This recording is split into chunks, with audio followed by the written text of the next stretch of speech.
Today I'm going to show you how to block followers from seeing which spaces you're listening to on X, also known as Twitter. This is a quick privacy setting that can help keep your activity more private if you don't want other people following you to see the spaces you join. If this video helps, don't forget to hit the like button and subscribe for more quick tutorials like this. Let's get into it. First, open X and look at the left navigation bar. Click on More. This will open up additional options and settings inside your account. From the menu that appears, click Settings and Privacy.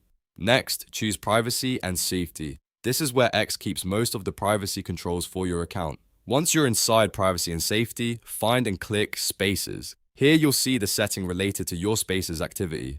Now look for the option that says Allow followers to see which spaces you're listening to. To block followers from seeing this, simply toggle that option off. Once it's turned off, your followers will no longer be able to see which spaces you're listening to.